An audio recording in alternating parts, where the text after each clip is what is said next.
sports corner in there. That's fine. Yeah, exactly. All right. I put Otani back. Well, that's the other thing. We're gonna get a shelf back there too. Oh, nice. Yeah. Part of moving everything else around is that we're gonna put a shelf right in the middle there, so it can extend sports corner to sports wall. Sports wall. Yeah, there we go. Sports wall, and finally put up the damn poster back there. Yeah. Finally. Finally. Ooh, finally. Speaking of finally, we got a viewer. Look at that. Hey. Hi. Hey, hi. Do we have audio? Apparently not. I don't hear audio. I don't see audio. Let me do a test run of audio here. And they left. They're like, well, can't hear anything. Yeah. Maybe into the communications one, try the one that's just USB audio device. Oh, see,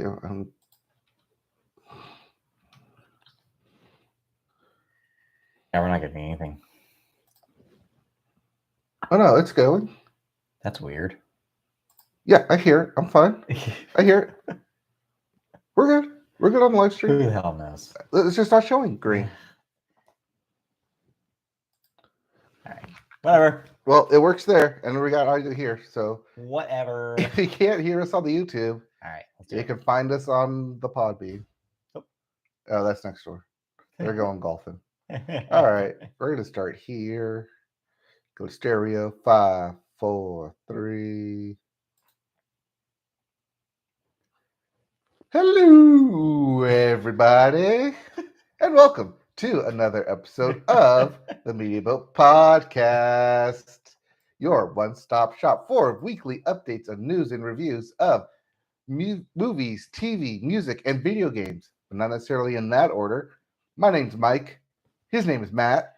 My name is Matt. His name is Mike. Welcome to another edition of the Media Boat Podcast, where we talk about all the stuff you just said. Today is June the 25th, 2022.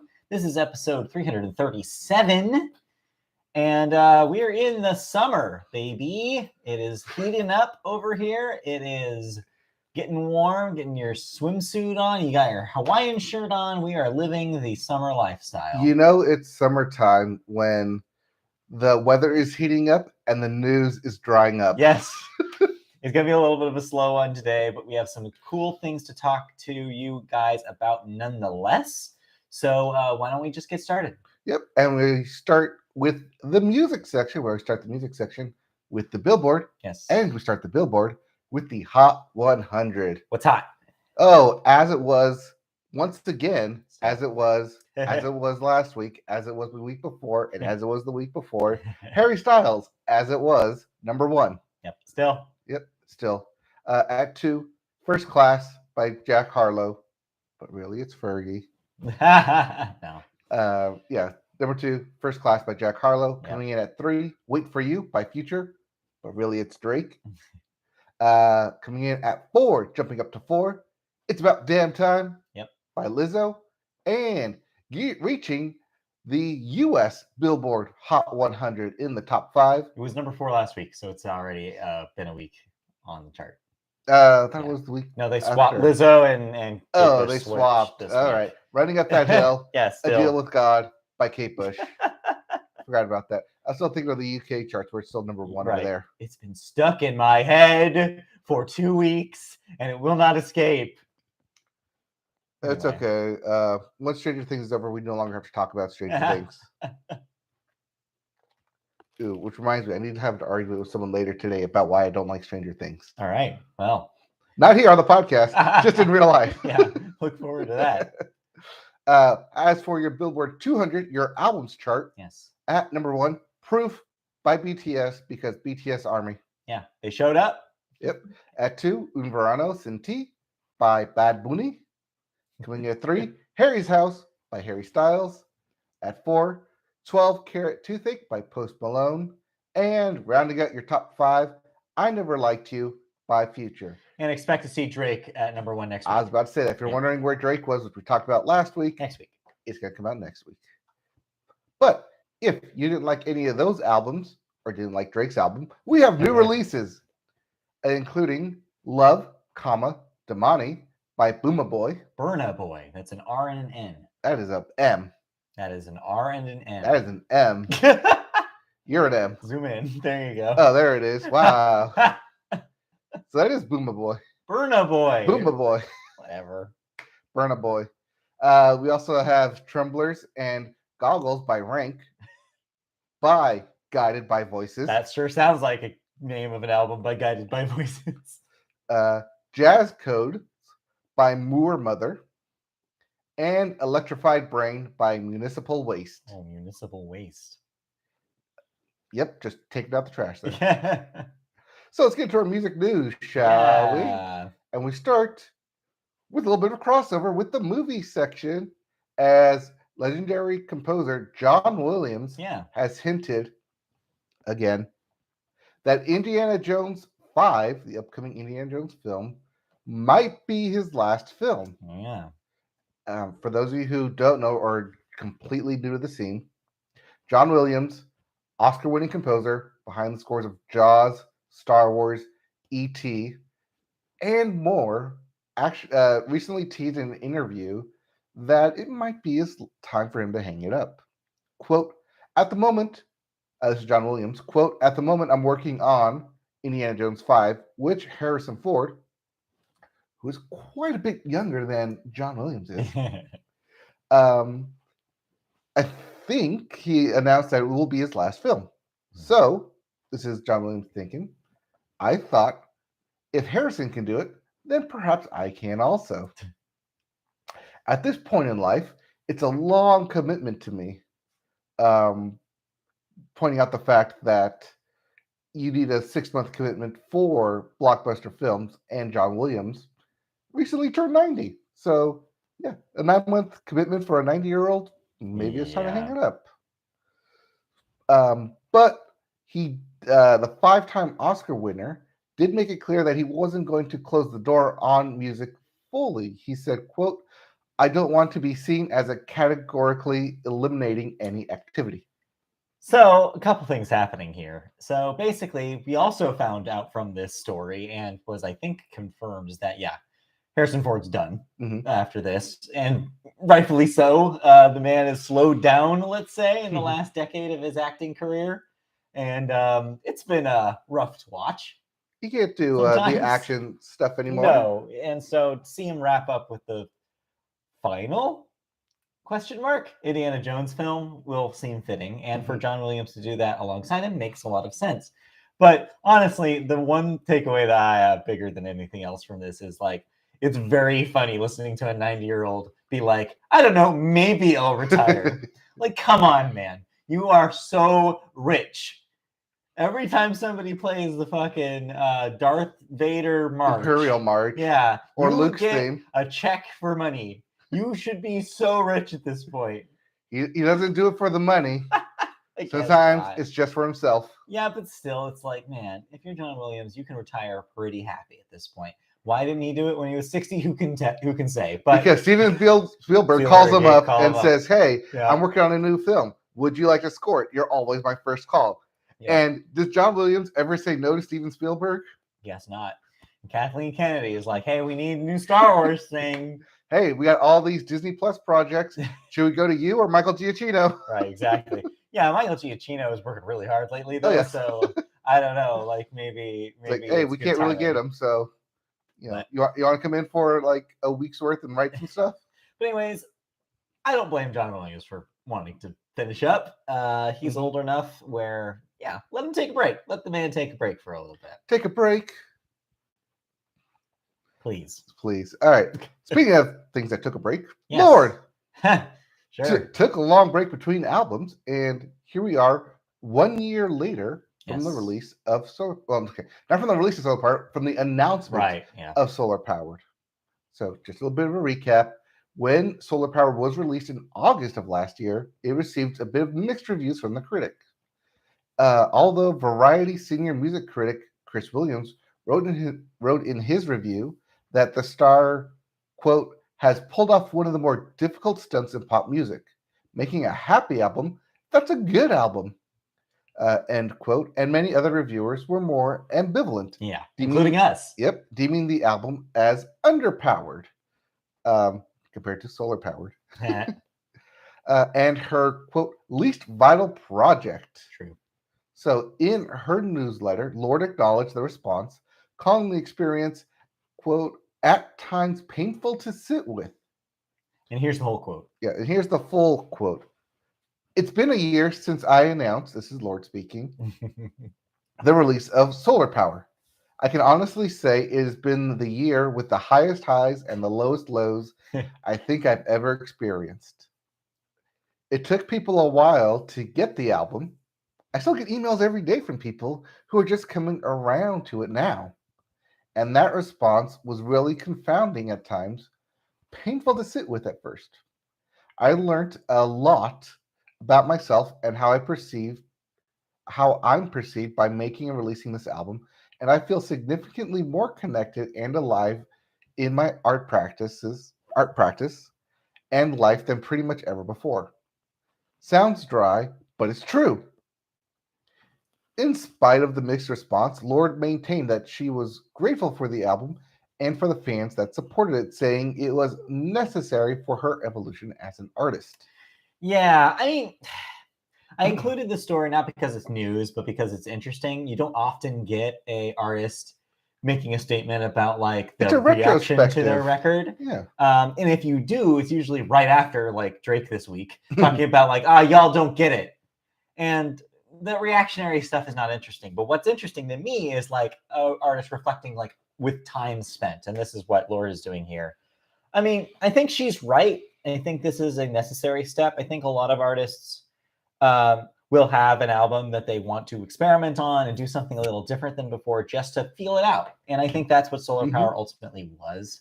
I think it's a time and a place for her. And the next thing probably won't sound like it, but it may be influenced by parts of it and we'll learn from the experience. And that's what good artists do, is they take what they established on their previous work and do something slightly different, twist it a little bit, and present something that's them in that moment. It's always them in that moment. It's interesting comparing it to something like Taylor Swift's Folklore. The opposite critical reaction, people loved Folklore immediately, but it was a left turn.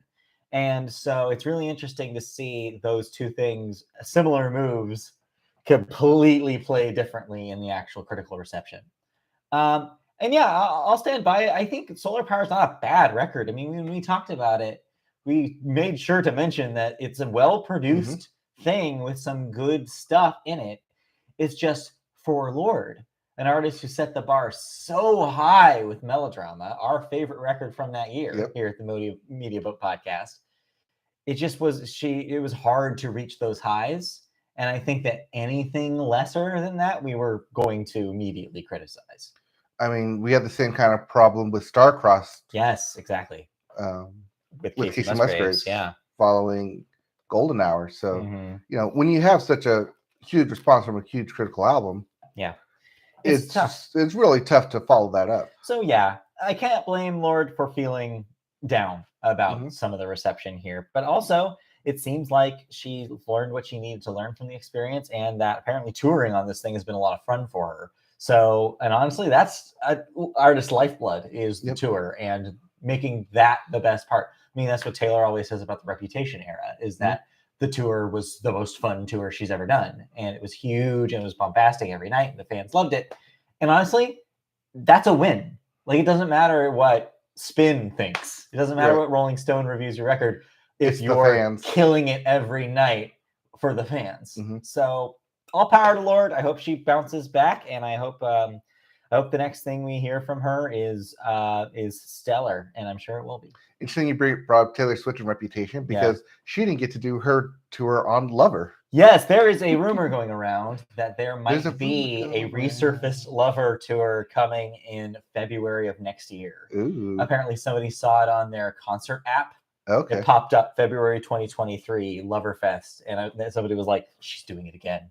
So who knows if that's real? I don't know. I don't want a rumor spread. We don't deal in rumors here. I know, but I thought that was interesting. It would be very interesting if she revisited that idea. So next week, news story, Loverfest. Look forward to that. I don't know. Do we hear about that first, or Speak Now Taylor's version / 1989 Taylor's version / Taylor Swift Taylor's version / Reputation Taylor's version? When are we getting the more re-records? Taylor, please save me. Anyways, let's move on. Anyways, let's move on. So, did you end up listening to Soccer Mommy? So I got halfway through it, and then the news broke Yesterday, yes. Yesterday, and I did not have any desire to listen to any music for the rest of the day, so I didn't. Okay. But yeah, just real briefly, hearts go out to everybody who will be affected by the Supreme Court decision to overturn Roe v. Wade yesterday. Obviously, we've established here on the Media Vote podcast, we are a pro-choice podcast. If you need healthcare, you should get healthcare. Nobody should take it away from you, and that is your earned right. So yeah, it sucks. No news that really crosses over with the subject today, but I felt like it was necessary to talk about it. It was a real dark time, and I was super pissed all day. Call to action here is really just donate to local abortion funds if you have the means to do so. There are a lot of resources online to find out local places you can help out.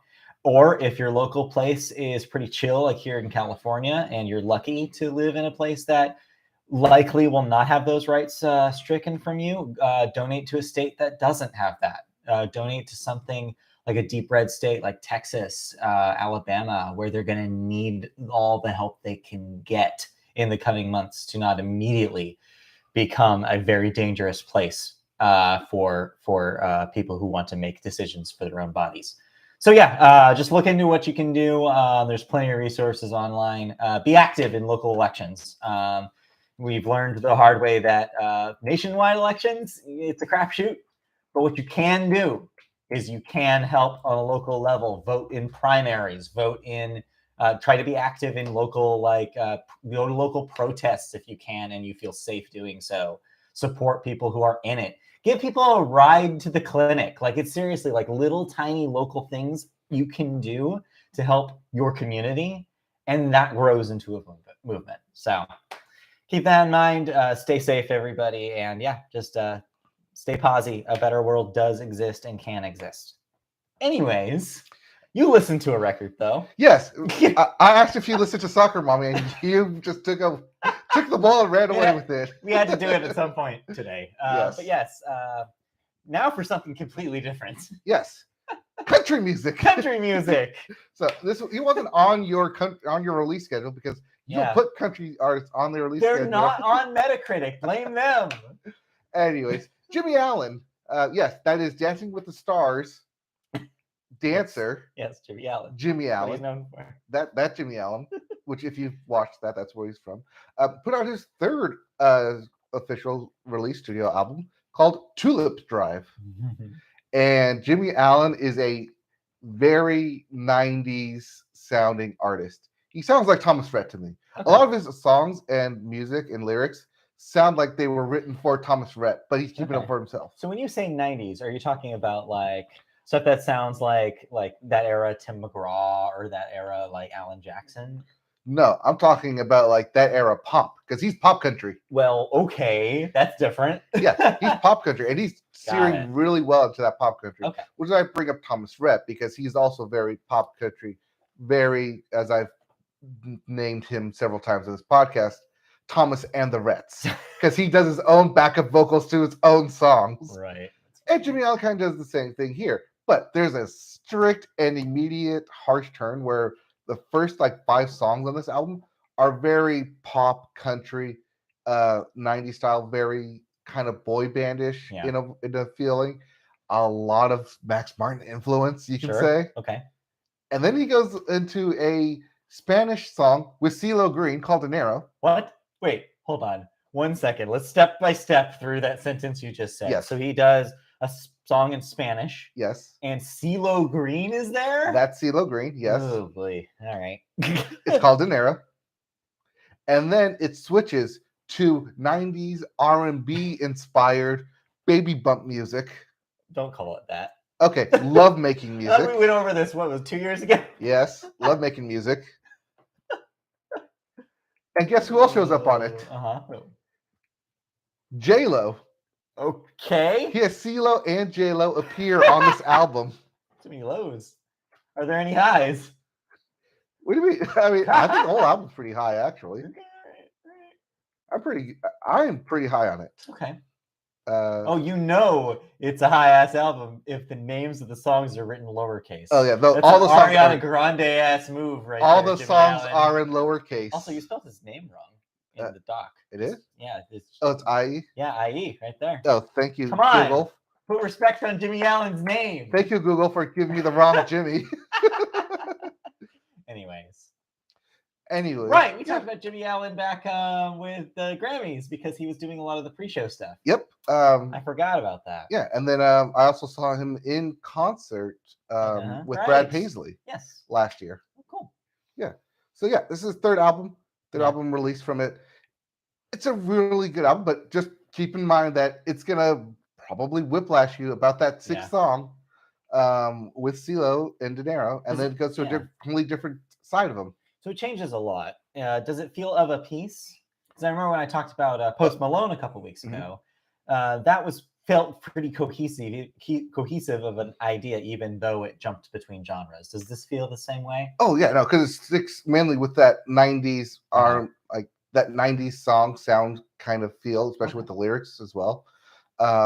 It just jumps a couple genres over from pop to R&B, but the way the album is actually set up is that it's distinct enough to present two different sides, almost like a tulip drive.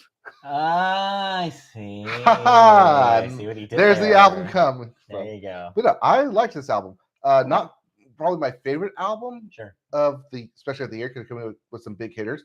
But for Jimmy Allen, I really liked this album, and I wouldn't be surprised if get some more albums, get some more stadium tours. I don't know if there's something that he's going to actually tour on, like especially like headline, but he's definitely moving up the festival charts. Let's say it that way. Yeah. His name's moving up. It's getting bigger and bolder. Absolutely. Good for him. Yeah. He seems like a nice guy. He was really funny at the Grammy stuff. So seems like a good guy with a good sense of humor. A little trepidation about working with CeeLo Green, but hey, you know what? Maybe it's a label thing. I'm not going to put that on him. It's one song. Yeah, well, we'll see. Again, I don't want to put that on him. It might be a label decision. Country labels, do that sometimes. Where they're like, no, you're doing this. You don't have a choice. So we'll see. Yeah, we'll see. But yeah, I'm glad that it's good. Yeah. All right. Moving in to our next topic, video games. Yeah. You got something open real quick before we start that we should probably mention because it's very exciting and I totally forgot about it. Yes. So upcoming releases include Disgaea 6 Complete for the PS4, PS5, and PC. Disgaea. Yeah, Disgaea is complete.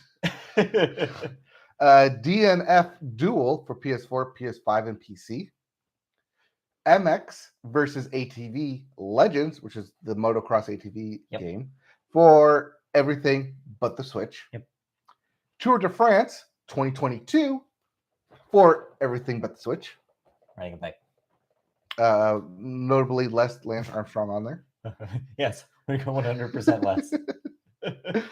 We also have Cuphead, the delicious last course. Their words, not mine. Yes. For PS4, Xbox One, Switch, and PC. That is DLC, as Delicious Last Course also is DLC. Mm-hmm. For Cuphead, that is $8 on all platforms. And I've heard that if you like Cuphead, here's more Cuphead. Yep. We also have Monster Hunter Rise, Sunbreak for the Switch and PC. Also DLC, expansion for Monster Hunter Rise. Yep. Rabbids, Party of Legends for PS4, Xbox One, and Switch. This one came out of nowhere. I did not know that they had a new Rabbids game coming out. So is this a compilation game? I don't know. The name implies that it's like a mini game party thing. But I've literally heard nothing about it, so I can't tell you. Yeah, I haven't heard anything about this either. Yeah. It's a party game, it says. Yep. Sure. Okay, yeah. Yep. Rabbids. Rabbids Party game. Rabbids Party. And lastly, the big release. Yes. If you're a motorsport week. F1 2022. F1 22. Yeah. Which is Formula 1. For everything but Switch. Yep, everything but Switch. Yeah, if you like F1, this is this year's F1 game. But if you don't want to purchase any games and instead want to watch people play games and speed run your favorite games, it's that time of year again. Hell yeah. Summer Games Done Quick, and 2022. Honestly, it couldn't have come in better timing because if you just want like watch something fun for a little bit, get your mind off of some real awful bullshit, this is a good way to do it. Watch people speedrun games. Yep. That starts this Sunday, June Yes. 26th, and runs through the week into July 3rd. So right before 4th of July here. And a couple notes about it. This is the first time in a couple years it will be live again in person. What? They're not doing it virtual anymore? Maybe Some a hybrid. Maybe hybrid, there'll be some a are gonna hybrid be- because I feel like some people didn't want to make Yes. the trip, but I did hear that some people will be on site this year. I'm already looking at tomorrow, and there's like 3 or 4 of these I absolutely want to watch. I want to watch somebody speedrun WarioWare Touched. I want to watch somebody speedrun any percent Kirby in the Forgotten Land. I want to speedrun Pokemon Snap on 64. Oh my god. Perfect to Dark on Special Agent. Okay. I know what I'm doing tomorrow. 120% Oh shit. Spyro. That's Spyro a 1. perfect. So look at the schedule online. Just search Games Done Quick. You'll go to their website and go to their schedule. Oh, I love this. McDonald's Treasure Island Adventure. Jesus, wow. Some real wild shit on Monday. Yep. But yeah. Outlast. Check it out. I'm trying to find like any of the new games that are being speedrun. Yeah, we try to mention it every time because, yeah, if you like video games and you like people who are very talented at playing video games. Halo Infinite, there's hour and a half. Ooh, wow. Okay, sure. Anyway, so yeah, that's exciting, and that'll start up tomorrow. So tune in for that. Ooh, a Tunic run. Mm-hmm. That'll be fun. Tunic any percent. I've watched a couple of those Tunic speed runs where they just glitch everywhere. That's a lot of fun to watch. Yeah, because you gotta freeze them and then jump on them to get to the places you're not supposed to be able to get to. All right, well, we could talk about this all day, but we could because it's a lot better than whatever news we have. Well, Borderlands 2. Yep, Borderlands 2's on there. Magic Trick. Like I said, there's a lot of good stuff in here. Going Commando, Ratchet and Clank, Wrench Only. Wow, this goes for a whole lot longer. No, it's 1 week. It's always a week. This is July 2nd. Oh, Metroid Dread run. Yes. On the last day. Okay, what are they ending with? Elden Ring run. Elden Ring. 2 hours, all remembrances. Wow. Yep, and the 33-minute, possibly 15-minute glitched PC run, any percent. Well, that's exciting. So check that out if that sounds appealing to you. Oh yeah, Metroid Dread at any percent. Nice. All right. All Stars and Mario World. Yep. Why not? Yep. Let's move on, though. Anyways, let's move on to something that won't be sped run this upcoming week. No. In fact, they've been taking their time with it. Blizzard and Overwatch 2. Yeah. So, game director Aaron Keller recently did a Reddit AMA this past week, and one of the users asked what would be happening with its live service and kind of loot box for the existing Overwatch games. Yeah, this is following the fact that the first thing up top, he announced something that we didn't know prior to this, which is when Overwatch 2 launches, it is replacing Overwatch 1. This is key because when this came out, they were like, when the announcement happened, they were like, oh, well, we're changing the player count and we're introducing this PvE stuff like we talked about last week. The PvE stuff has been delayed and all we're getting is a free-to-play multiplayer game. But we did not know it would be completely overriding basically Overwatch. So naturally, fan reaction was, hey, but wait a minute. I spent actual real-life money on this game and I've unlocked real-life things on this game. Where does that stuff go? What do you mean you unlocked real-life things? It's all virtual. You know what I mean. Like I know, but yes, I spent my real-life money like where on all these skins, all these upgrades. The stuff that I worked hard for, where does it go? Right.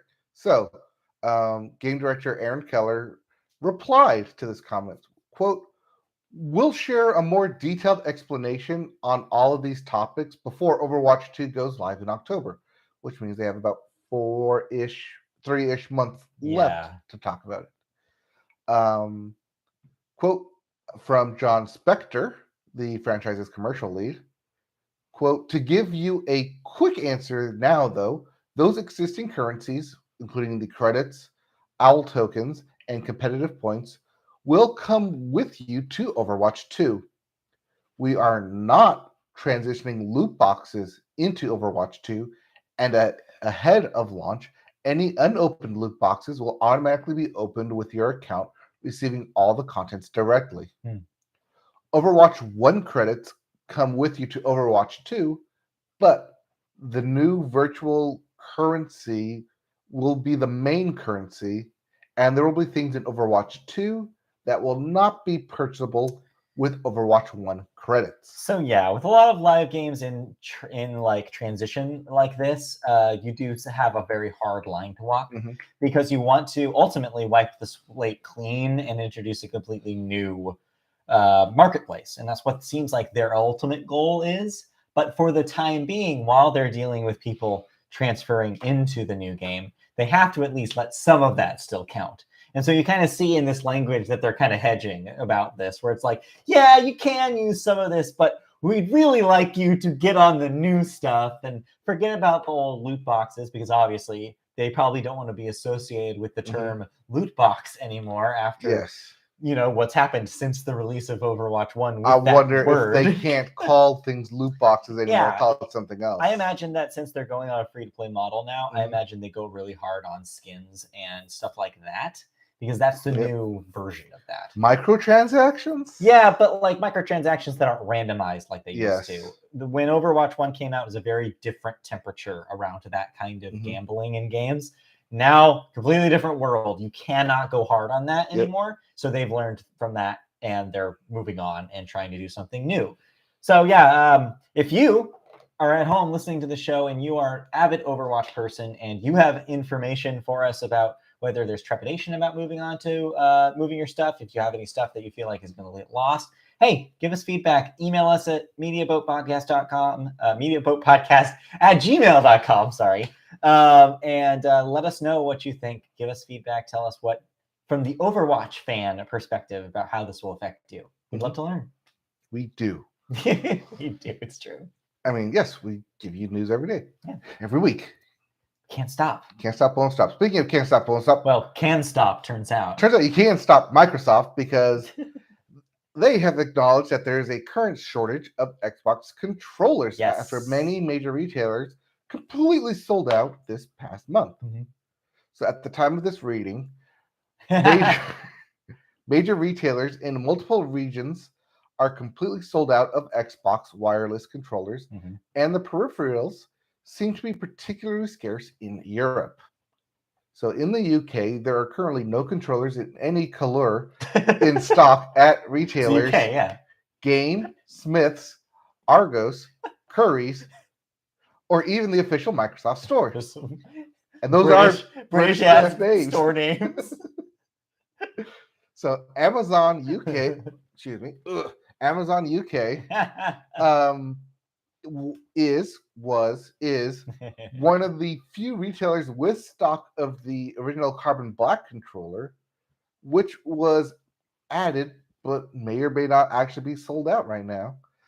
So third-party prices on Amazon for the Black controller start at £93.99, which is nearly double the official price. So if you live across the pond and you need a controller, this is not the time. Now's not the time to have a broken controller. This sucks, and it's just continued stories about how supply chain issues just keep popping up in random, unexpected places. Just when you think things are getting better, it somehow gets worse. So yeah, Microsoft at least is owning up to it and saying that they're working with their manufacturing partners to make sure this is not a long-standing problem. So I hope they get it figured out and they get more controllers on more shelves and people can play their games again. So we'll see what happens. Hopefully you're able to have a working controller so you can play your well, let's face it, you're going to play your Xbox Game Pass games. If that's a Game Pass machine, that's what you're going to do. What you're not going to play is these three games that we're going to talk about, because none of them are on the Xbox. Let's start with mobile stuff. Let's start with the mobile stuff first, because you're going to go and try and sell me on Neon White. I got a big release, recent release to sell you on. But before that, you've been playing little phone games. Yep, little phone games, little mobile games. First up, following in the steps of Wordle and Weddle and Watchel and Hurdle, comes Waffle. Waffle. They're delicious. Yes, but it's also in a game in the shape of a waffle cone. It is. Yes. Well, not a cone. Comb. Waffle Waffle comb. Waffle comb? Yeah. Like a Like a honeycomb. honeycomb. Yes. I've never heard anybody refer to it as that. But no, that's what it is, because it's got the little divots in it. Did you make this up, or is this a thing? No, this is a thing. I've never heard anybody call it a waffle comb. It's like the honeycomb, where it's got like the divots in it for the honeycomb. I'm looking And it's this like up stretched later. across. That's fascinating. It's waffle comb. No, I'm not saying it doesn't make sense. It makes sense when you describe it. I just never heard anybody call it that before. Waffle comb. Waffle comb. I'm gonna have to ask Christy if she's heard of this.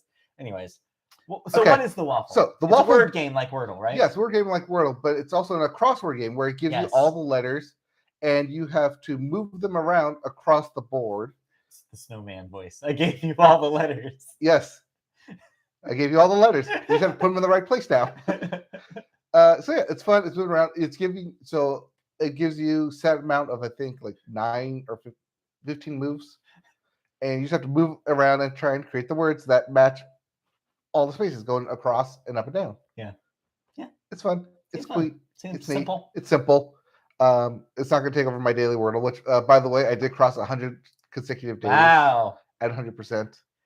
I cannot say the same. You dropped it? I have lost twice now. Oh, no. I lost this week. Oh, no, This really? week on one. Real killer one. But yeah, still doing the Wordle. Yep. Still around. But yeah, Christy plays the waffle as well, and she really enjoys it. I've looked over her shoulder a few times at it. It seems neat. But I just eat. On mornings I have to go into the office. I don't have that much time, so really I have just enough time to get the Wordle done, and then I'm off out the door. So right, one is good. Just one. That's all I need. One morning puzzle. It's morning. It gets my brain working, and then I'm off. Wordle in the morning, and then right before I go to bed, New York Times crossword puzzle. Yep. That's my schedule. That's your schedule. I am 65. No. Anyway. Anyways, so another mobile game came out this week. Yes, New release, new launch, big release. Well, big release. Big release for mobile games. Mobile games. Be real. Well, it's got Disney in it, so it's a big release for me Sure. because I'm a sucker for Disney games, especially Disney mobile games. Especially Disney mobile games, because yes, my mobile game from 2 years ago, I am still playing the Disney Sorcerer's Arena. Yes, somehow, yes, still just grinding away on the daily stuff. But there's a new Disney mobile game out there called Disney Mirrorverse. Mm-hmm. It plays similar to the DSA, but it comes from the people who do the Marvel. I'm sorry, the DSA? Yeah. Disney Sorcerer's Arena.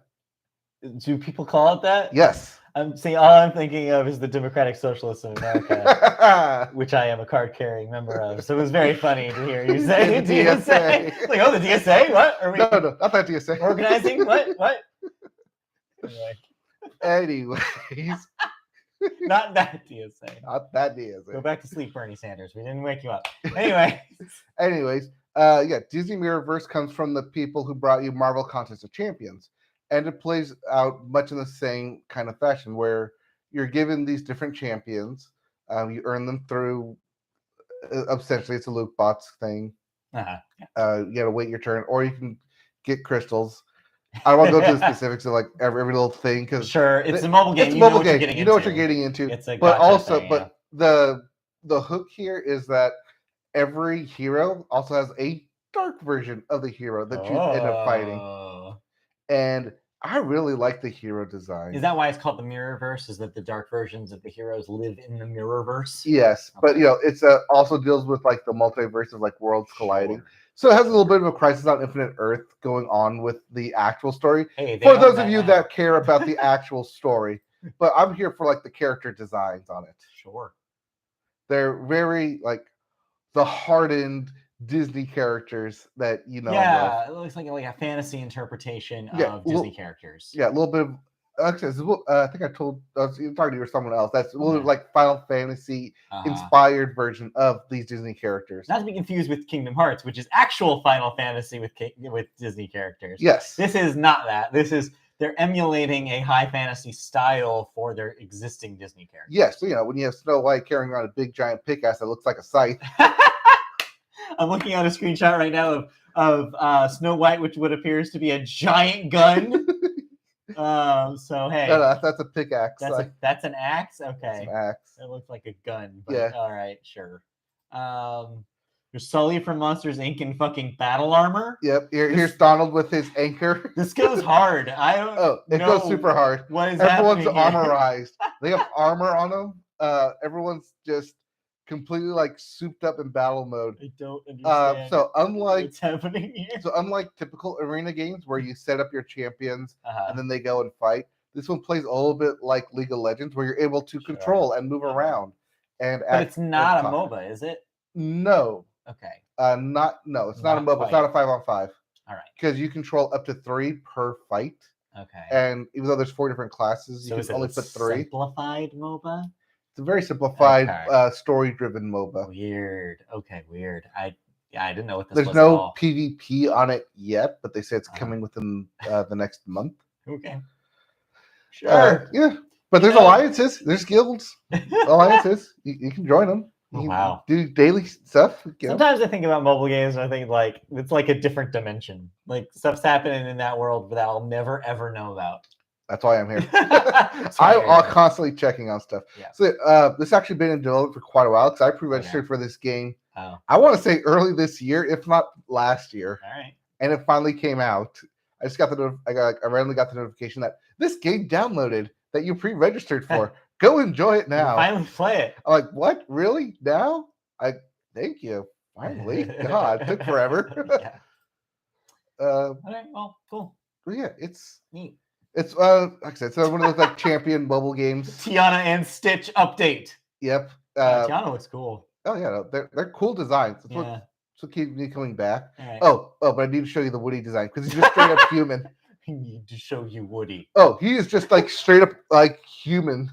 That's terrifying. Oh no! Oh yes. What? That's not Woody. Yes, this is Woody. Ah! He's just a straight up human. He's terrifying. Yes, but people are standing him now. Oh god. Okay. My Twitter, like as soon as the game came out, like got like kind of inundated with images of people going hard for Woody on here. Oh, don't. I hate that sentence that you just said so much. Oh yes. Look at that Woody. Look at that chin. We have to move on. Look at that chin. Move on. Look at that Woody chin. I'm sick of looking at that Woody. Please, let's move on. Okay. All right. That's Disney Mirrorverse available on phones now. Yes. If you want to look at Woody. Yes. If you somehow have a kid and get them involved. Somehow have a kid. It happens. You just poof, I don't know how it happened. Poof, there's a kid now. This kid just showed up. Yeah. And they get very into Disney Mirrorverse. The good news is that you can go to your local toy store, mainly Target, and you can buy a physical that's good model of the Disney Mirrorverse. Buy your own weird-looking Woody. Yes, because they've been selling like the Monsters Inc. Sully version for at least like 3 months now. All right. Well, cool. Good for people who are into that kind of thing. Let's move on. There's a game I need to talk about. Okay, so there's a game you need to sell me on. I've been playing this to death this week. All right, so from the people who brought you Donut County comes something that could not be any more different than Donut County. Okay, so Donut County. Your hole, you drop stuff in the hole and it gets bigger. Eventually, you like swallow up the town. Spoilers. Right. That's Donut County. But from the mines behind Donut County comes Neon White, which is completely different. So we were just talking about speedrunning, right? We were just talking about how AGD or some SDGQ is happening. AGDQ. No, it's SGDQ. Summer games done quick, and that's all about speedrunning. Well, there's been kind of a subset of games that are made for speedrunning in mind, and Neon White is the newest of those kind of games. Usually you say that to me and that does not sell me. Usually that's like, I don't want to play a game that's like, the idea is to break it. That doesn't sound appealing to me. I want people who are really good at that to show me how it's done, and I'd rather watch it than play it.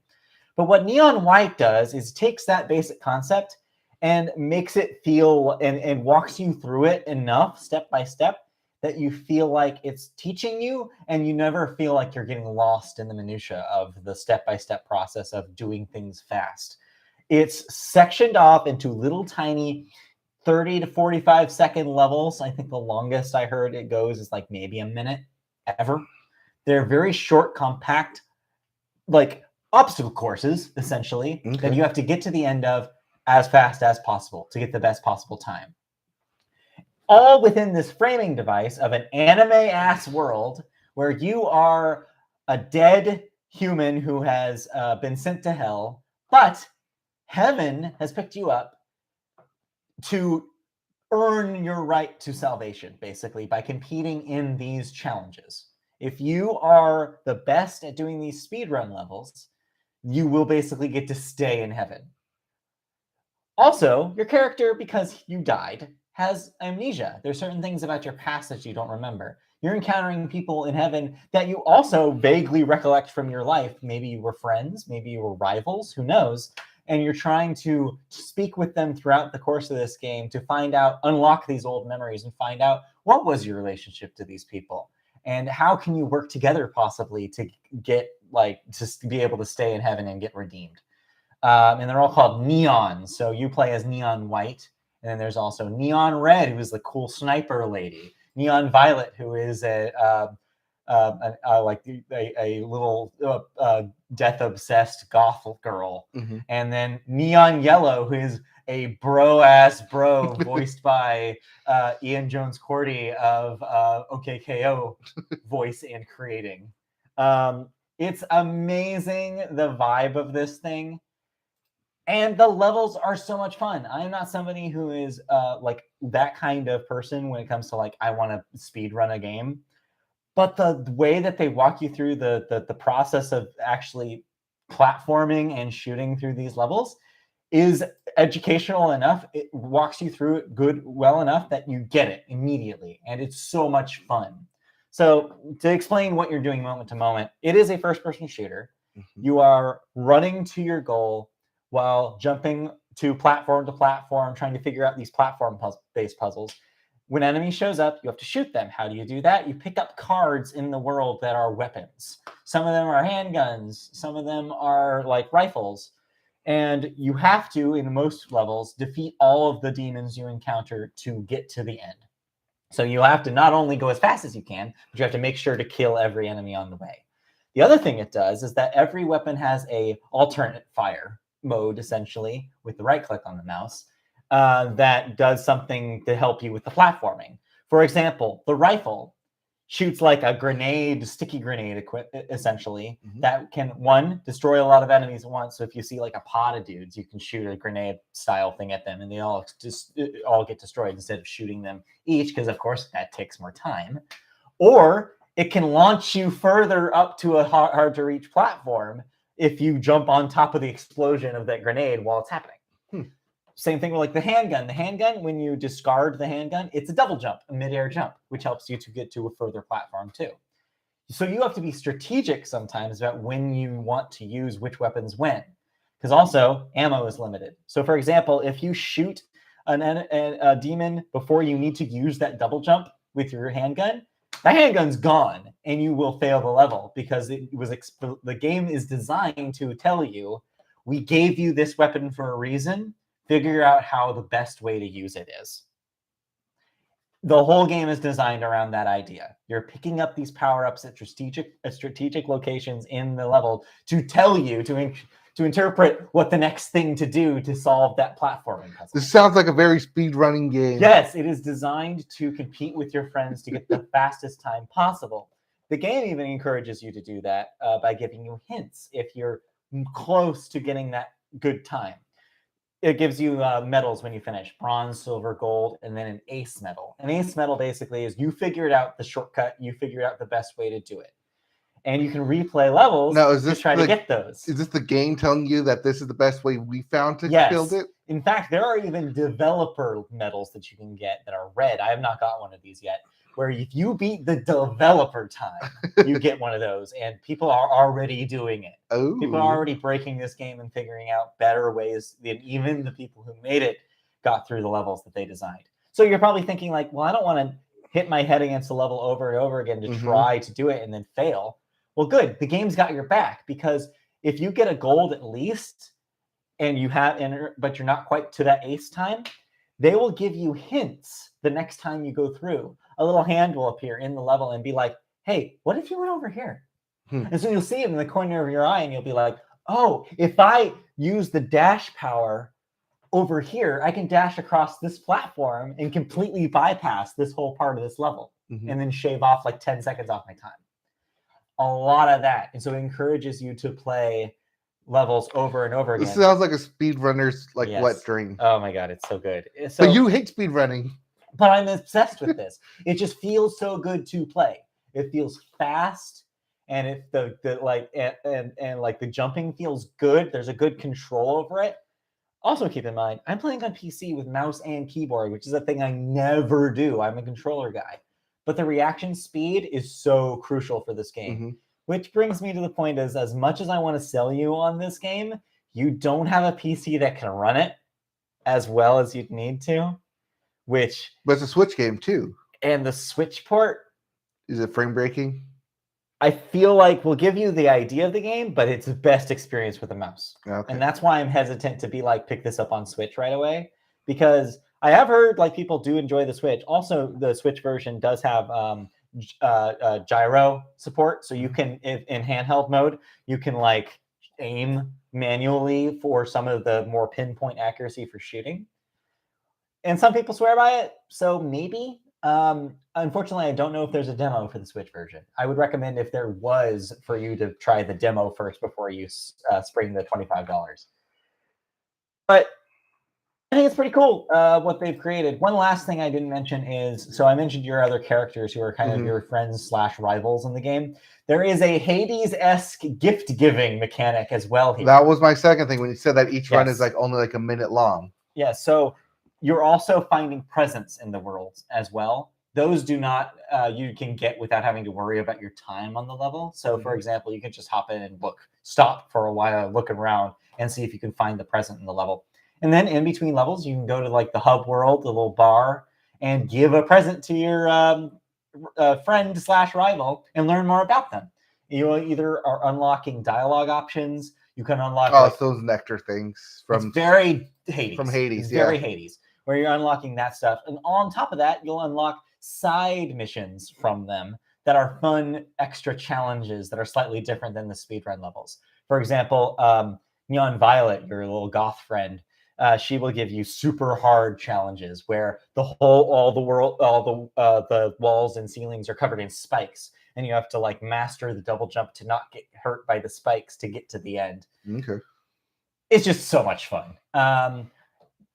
One caveat, though, beyond maybe worries about the Switch version, is the dialogue and vibe of this is very anime and very online. If you played Donut County, you kind of know what to expect dialogue-wise. This is somebody who spends a lot of time on Twitter writing this game, and that's going to be hit or miss for a lot of people. I already see a lot of people not really jiving with the slangy kind of approach of writing here. I don't mind it as much. I think the characters when are you fun. do stuff like that, does it get outdated really fast though? Yeah, that is the risk you're taking for sure. I think that some people are going to be turned off by it. I like it better than, say, Borderlands. I'm thinking I like the script better than Wonderlands from a few weeks ago. So, but it's your mileage may vary on that. And the aesthetic leans really into VHS OVA anime from the 90s. So if that's like an aesthetic that you click with, you'll also like this. And if that's not your wheelhouse, then maybe it won't do enough for you. But the gameplay is good enough that even if you ignore the story, I think you're going to still have a blast with it. Okay. So that's Neon White. $25 on Steam or the Switch. Like said, maybe try it out before you buy it to make sure it's something that you jive with. There is a demo on Steam. I don't know if there's a demo on the Switch, though. So, yeah, check it out. Yeah, I don't know if there's a demo here. I don't know. Yeah, it's a cool-ass game. Okay. I mean, yeah, it's one of the ones that I want to check out. I mean, it may be the game that gets me to resubscribe to GameFly for a little bit there. Yeah, because there's some stuff coming out later in the year. I don't know if there's a physical version. Oh, it might just be download only? Yeah, I don't know if they're putting out a physical cart for this. Maybe I just have to download it then. I don't know. Or for $25. Or I don't know, come over and try it out on my PC. I don't know, on a PC. I'm always coming to your house. You know you can come to ours. Yes, I know. Anyway, but yeah, It's cool. I recommend it. And yeah, I'm only scratching the surface of it. I think I finished World 2, I think, yesterday, and I don't know how many worlds there are, and there's such little bite-sized things that I've been able to play every day after work. So Okay. it's cool. It's a cool last game. Sounds cool. I mean, this is the game that I'm surprised you're into. I know. I'm shocked that I'm into this, but I watched a Giant Bomb quick look of it and it sold me. Yeah, okay. I was like, oh, this actually looks like something I would jive with. All right. Like I said, the key is that it walks you through the process of it well enough that you feel like you get it immediately. Yeah, that's one of the things that I really hate about newer games, especially kind of games where it says like, oh, like, by the way, you can also do this over here and this over here. We're not going to tell you more in depth, but you can do all this extra stuff. It never tells you too much, which is something that I think a lot of games do nowadays, like you're saying, where it's like, here's all these systems all at once, learn them right now. This does not do that. This is like, oh, you encountered a new thing? I'm going to briefly tell you why it's important, and then go do it. That's what this does. Really great.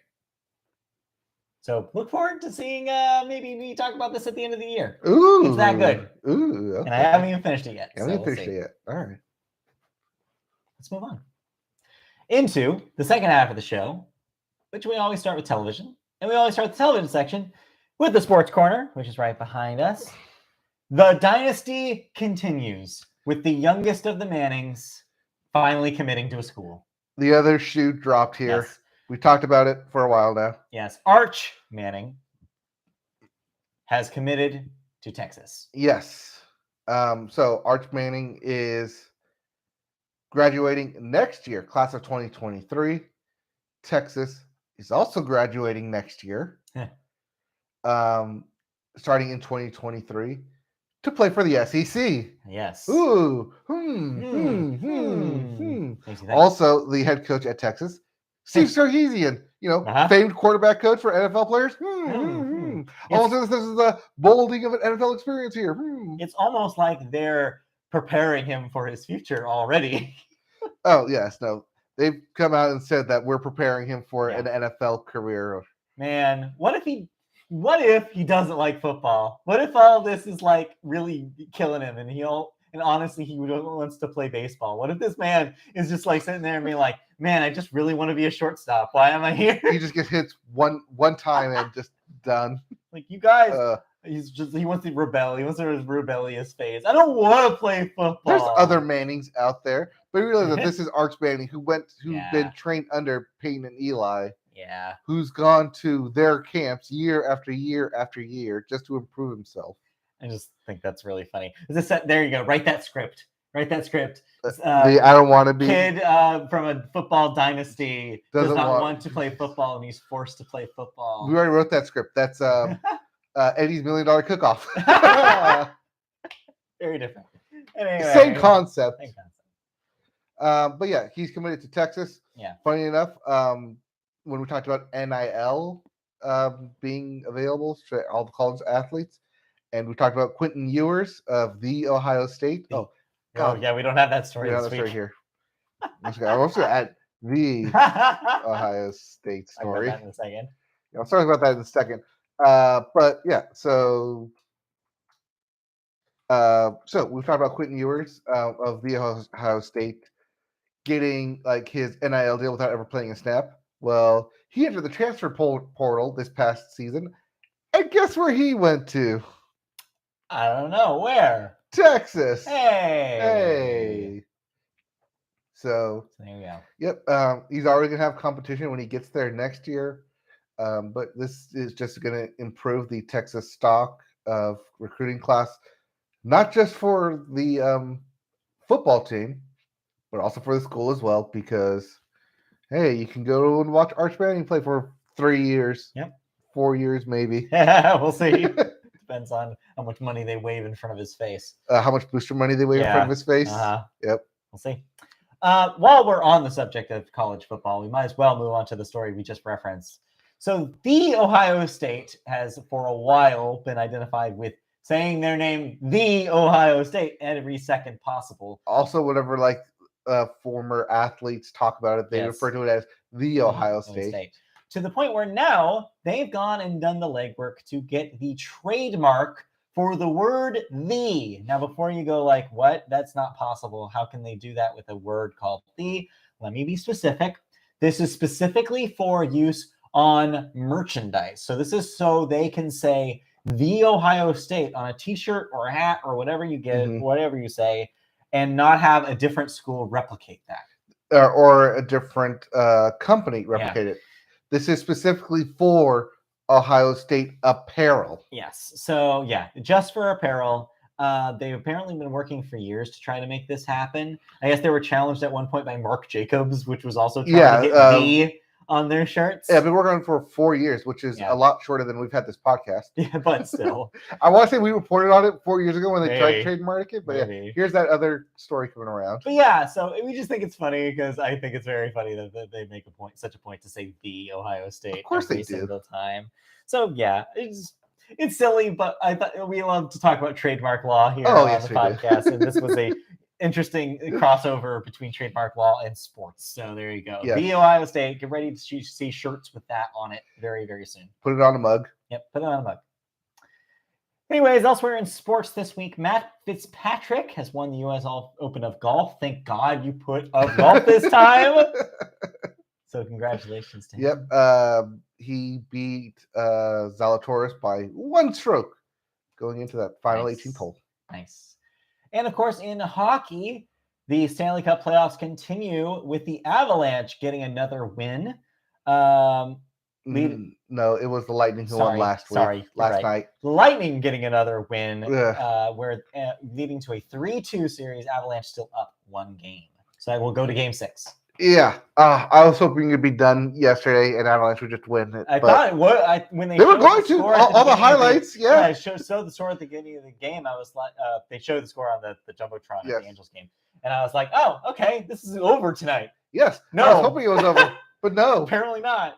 So yeah, I guess keep watching if you're a hockey fan. It's going to be an interesting couple games. I know. Game 6. I mean, like 2 of the games already went to overtime. So Game 6 is going to be on Sunday, and then Game 7, should there be a Game 7, is going to be on Tuesday. Well, look forward to that. Anything else in sports before we move on to television news? Just more Deshaun Watson drama, but we don't have time for that. Yeah, we do not have time for that. Let's move on to television news.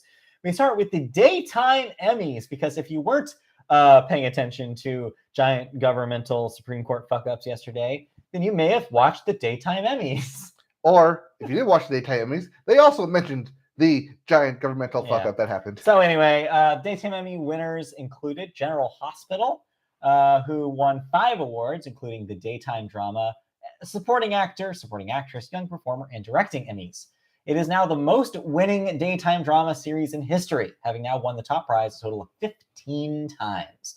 Meanwhile, the Kelly Clarkson Show was a repeat winner as Best Entertainment Talk, and Clarkson won as Entertainment Talk Show host.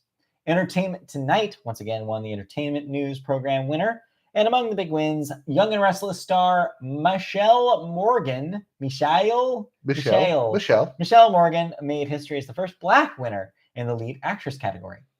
Meanwhile, every major acting Emmy went to someone who had never won before, including lead actor from The Bold and the Beautiful star John McCook, supporting actor from General Hospital's Jeff Kober, supporting actress General Hospital's Kelly Thibaud, and younger performer General Hospital's Nicholas Chavez. But most pertaining to the Media Boat podcast, Jeopardy! Continued its streak as the best game show winner for a record 19 times. Yep. Even despite its past year where they had rotating hosts and the whole Mike Richards incident behind the scenes. Didn't matter. People love their Jeopardy, and Daytime Emmys love their Jeopardy. And we love our Jeopardy. Speaking of Jeopardy, real quick, because we're getting into the summer, Tournament of Champions right around the corner. Oh, and this is going to be the best Tournament of Champions of all time. Yes, it is. Oh my God. I just can't wait to see Amy Schneider just wipe the floor with everyone. All right, let's move on to the second story here. A little bit bigger news if you're in the TV world.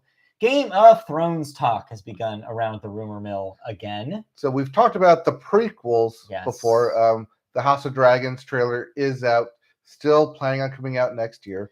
But now it's time to talk about sequel series.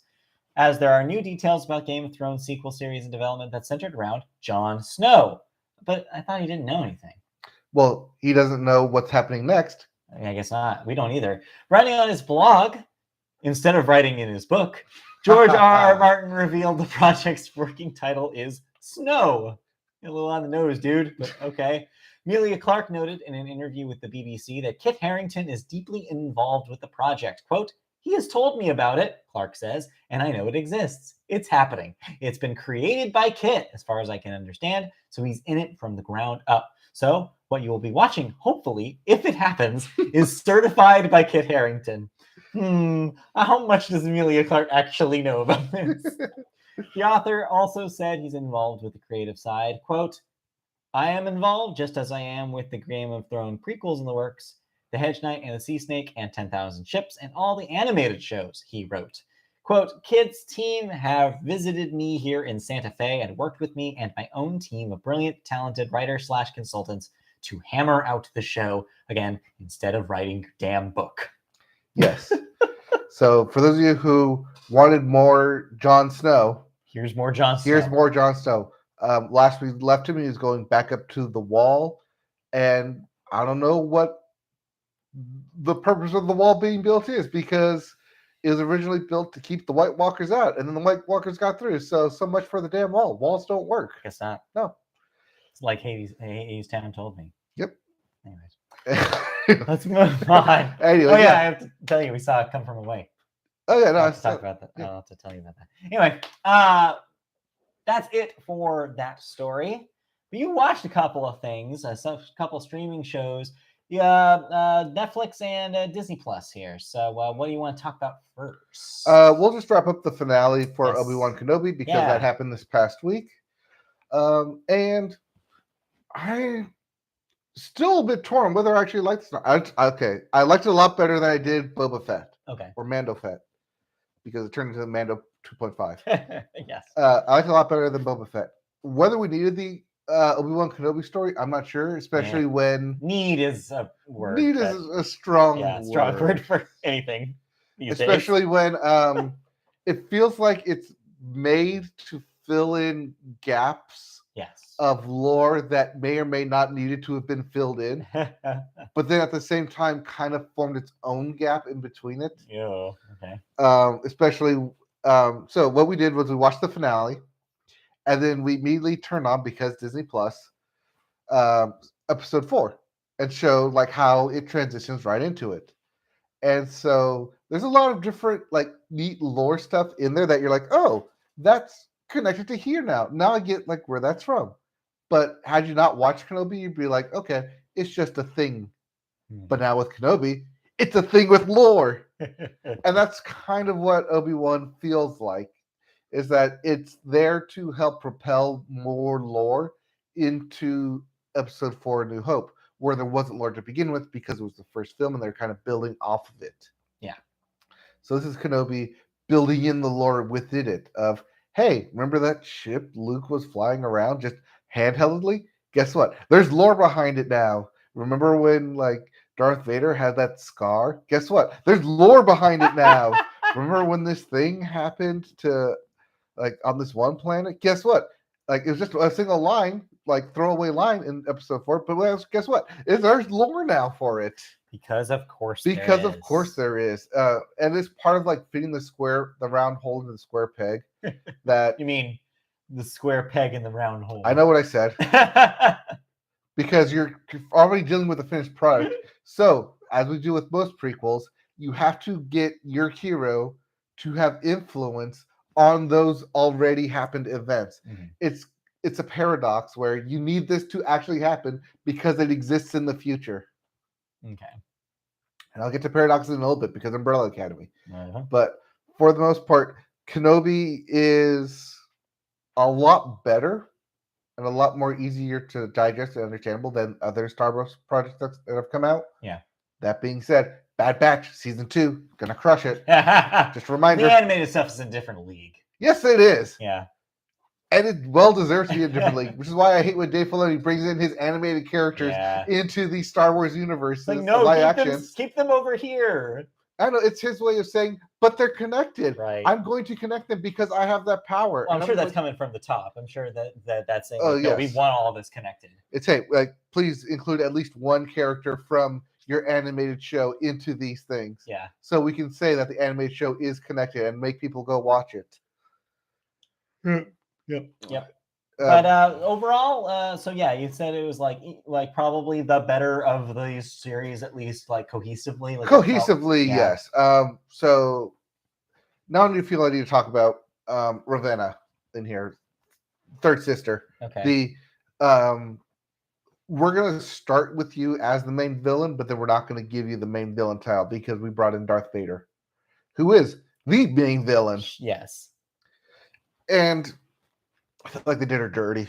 She has so much potential, so much path forward, especially being an Inquisitor and hunting down the remainder of the Jedi. That to immediately give her it is a redemption arc, but it doesn't feel like an earned redemption arc. It's I saw myself in you, and I saw what I was going to become, and I didn't want that. Even though, like, the whole series, she's going down that path, going down that path, going down that path, and then at the last second, you do a heel turn. Kind of the same thing with Darth Vader. If you're going down the path, you're going down the path. I'm the dark, I'm the dark, I'm the dark. And then in episode 6, heel turn, because son. You can only do it so many times. Yeah, you can only heel turn so many times in Star Wars before you realize, hey, you're just doing the same thing over and over again. Right. It's not new, and it's... the abrupt heel turn is what gets me, because yes, you can do enough with like visual and imagery to suggest the heel turn and to say like this is where it's happening, but then you don't really give the payoff of, okay, they did the heel turn, but we don't really see how it progresses going forward, because this character never appears in any other Star Wars, never even mentioned in any other Star Wars. Right. So we can't make it so important that you're like wondering about that. Exactly. Yeah. My thought is that they're based on audience reception, that the dropped Defenders of the Republic show, which Gianna Carano was supposed to head. Yeah. Because that dropped, they now have an open project to fill, and it was supposed to be this new actor to fill that role and go on their own adventure away from the main Star Wars canon. Yeah. Only to eventually, because the show has to, link up with Ahsoka Tano in the Ahsoka series, which is also happening, and how that's going to connect. And that's just me speculating over there, but you know, when you have all these dots and you need to make them connect, there's only so many ways you can make these Jedis connect, and it's like, oh, they have to meet eventually because they're the only other like existing Jedis that we currently know about, until you introduce more Jedis that somehow also survived Order 66, which, you know, as we know, already established that it was a complete wipeout extermination of the Jedi. You can't just keep making up new Jedis that say, oh, these guys survived also somehow, when your freaking masters didn't survive. I don't know. This series at this point has now established the precedent where as long as you say the word somehow before anything is possible. So who knows? No, as long as it's not somehow, it's somehow. From a certain point of view. Yeah, they've just been doing this forever. Anyway, yes. Oh, that's another like plot hole that they try and fill in with Kenobi from a certain point of view. Exactly, because they have to, because it's the line, right? Yes. Oh God. Yeah. Anyways. Well, it's supposed to be just a hand wavy motion of just like, oh, don't think about it too much. We're gonna make you think about it, and we're gonna give you like concrete evidence in Kenobi. That being said, a lot of like that lore happens in that final episode. So does it need the 5-episode build up for it? Maybe not. I mean, I think this could be done in a 3-episode arc, honestly. Well, anyway. So that's Obi-Wan Kenobi. May or may not be getting a season 2 because it said season finale and not series finale. Right. I unlike WandaVision did. They did say they want to do another one. So we'll see. We shall see. Meanwhile. Yeah, but then where do you go? Because remember, Obi-Wan is supposed to be a hermit. I know, it doesn't make any sense. It doesn't make any sense. He's not supposed to be going around saving people. He's a hermit in the desert. I know. so weird. Ugh. Anyway, Stop breaking your own lore. Just watch Ms. Marvel instead. Anyway, Oh, I'm loving Miss Marvel I so can't far. wait to talk about that when that wraps up. When that finale, We are enjoying it so much. yes. All right. Unfortunately, anyway. when it does wrap up, we have 1 year to wait for the Marvels, because that's a July 2023 film. Yeah. But it's enjoyable. If you have not, this is the Media Boat Podcast saying that if you've not started or caught up on Ms. Marvel yet, what are you doing? Stop listening to this podcast and go watch it. Stop listening to other people telling you not to watch it and go watch it. Absolutely watch it. It's so much fun. Yes. Anyway, speaking of superheroes and the superhero genre, kinda, yeah, sort of. people with superpowers. Yes. The Umbrella Academy season 3. Yeah, Netflix is up. Christy's also catching up on this at the moment. Mm-hmm. Is she in season 3 or she is in 2? season 3? Okay, she's up to date, but yeah, I mean catching up. Like she hasn't finished all right, all the episodes yet of season 3. So last we left off with the Umbrella Academy, they once again stopped the world from ending. They love to do that. Yeah, they love to do that. Yeah, they did it at the end of season 1 and then the end of season 2. And season 3, what are you gonna do except try and make the world end again? Right, yeah. What else? But because they saved the world in season 2 back in like 1963, when they try and travel back to the present, it's a completely different present that they're traveling back into, which brings up the grandfather paradox of if they never went through their own births, their own like destiny and their own training, how can they still exist in this future in which none of that ever occurred? Mm-hmm. And thus you get the grandfather paradox of their moms were killed before they were born, yet somehow they exist. And so the world and thus the universe cannot correlate that they are existing outside of this reality, and thus everything's kind of imploding on itself in like a big black hole kind of implosion kind of thing. It does still follow the comic books, especially with the Hotel Obsidian storyline. Not quite the same from the comics, because the Hotel Obsidian in the comics was supposed to be a jail for the people that they capture and put away, but it says just now a hotel. So it takes a lot of liberty, especially with what they kind of have left over. And I really mean what they have left over, because at the end of the season here, they are at the end of the comic book run currently. They've caught up. They've hit the Game of Thrones line, where their story has officially caught up to where they are in the comic books, and going forward, it's going to be whatever the showrunners create with the comic book artists themselves to maybe make a season 4. I don't know if season 4 has even been announced yet. But the actual story of season 3, how much treading of the same stuff can we go over yet again? Dysfunctional family, quotes around family there, is very dysfunctional, and going up a team that is a family. They do put in the storyline of Elliot Page making the transition in here. Yes. Done well, though. They're doing it interesting. Yeah, Christy was talking to me about what their approach with it is that at the beginning of this season, the character has not transitioned. So episode 2. But of course, the actor has. And so it's really interesting to see what they did and how they wrote it in. They are acting. Yeah, so it's the transition happens during the story, and there is a turn. So yeah, I was wondering how they were going to approach that. But yeah, actually seeing how they did it seemed like they did it very gracefully. Yeah. So yeah, I liked how they did it. It's very, it's not in your face, but it's also very step by step. Right. Like, here's how the character figured this out for themselves, and how they're going forward with it, and how they're telling everyone else about it. Yeah.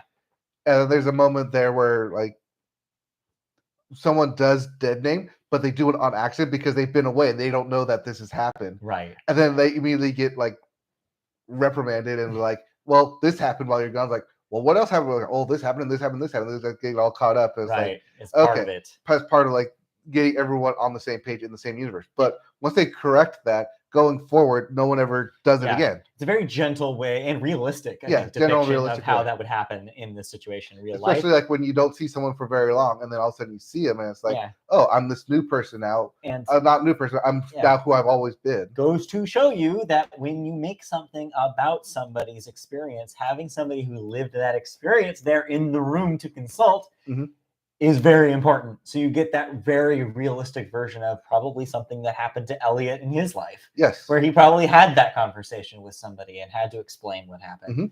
And so to see that replicated in the art that he's in is very cool. And yeah, it just goes to show you inclusion matters, representation matters, and this stuff is important. Anyways, but I'm glad that it's doing its same thing, even though it seems to be treading a little bit of water. It is definitely treading water, especially in season 3. It does some very questionable stuff, especially in how you upgrade the powers that be for the existing characters, because it seems like everyone does get a power upgrade as they use their powers more, but then you realize, well, couldn't they have gotten those powers before? But it's part of like a teaching moment, and student becomes a master, learning, and like iron sharpens iron kind of thing. But gone is the whole time travel society that was the overhanging arching for season 1 and season 2. And instead, season 3 is just end of the world. We don't need an extra villain here. It's just end of the world, which I kind of like. It was a nice breath of fresh air where it's not like, oh, you're fighting constantly against all these battles. It's just one thing you kind of have to come together to stop. Right. But at the same time, that's kind of like what the hook was for the first 2 seasons. Was there's a lot of time travel shenanigans going on, and you kind of eliminate that for season 3. Well, I mean, we'll see how it wraps up, and then like where they go from here. I mean, it did wrap up. If it ends here, I think you can end it here and not really, like, everyone kind of goes their separate ways, not really have a season 4. Just be like, okay, they saved spoilers, like, good guys win. Sorry. I mean, do they? Technically? I'm not sure. It's like that gray area where, yes, they won, but no, they didn't win. I don't want to, like, spoil it because it just came out. Well, when Christy finishes it up, I'll let you know what she thinks about it. But yeah, she's still working through season 3 here. But yeah, more Umbrella Academy for people who love it.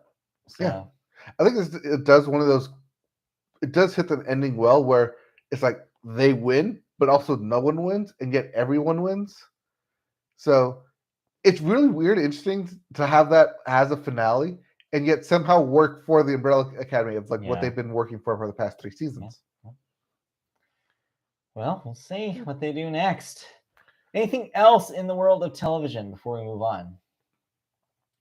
I'm catching up on MasterChef. Junior or regular? Regular. Okay. So speaking of that though, it's cool that they brought some of the junior kids back, and now they're like 18. They're all adults now. Like, what? Where did this happen? Like the Shane the Train kid. Yes. Like, it's the same guy. Yes. So weird. But yeah, that's been fun. Like I said, caught up on Ms. Marvel. Yeah, that's pretty much it in our neck of the woods, TV wise. Yeah. Nothing else. Oh, other finale that happened. I just remembered. Time Traveler's Wife. Yeah. Did you stick with that? I stuck with it. Okay. Apparently, it was only 6 episodes because, I logged into HBO one day and it said, "Hey, the finale." I'm like, "But it's only like 6 episodes. What is this? Like, where's my 10th season on this?" Yeah. But I think it's too short. Okay. For it being 6 episodes. That being said, it does hit all the major points, and it does kind of leave some future stuff to happen. It doesn't really wrap up the big mystery that happened at the end of the first episode. Yeah. But it is time travel, so I think it's one of the better time travel kind of mediums out there, especially how it's been written. One of the better versions of that storytelling. Yeah. Well, especially because the time travel is very spontaneous. Mm-hmm. So it's kind of like learning like what you see what happens in the future, but you also time travel to the past. And when your present self time travels to the future, you're away from what's happening in the present. Mm-hmm. So you're kind of like, do you need to learn what's happening in order to like repeat that process, and it's a fun way of going about it. It definitely has that full-on love story within it that I was a sucker for and sucked me into it. But really well done. I don't know if it needs a season 2.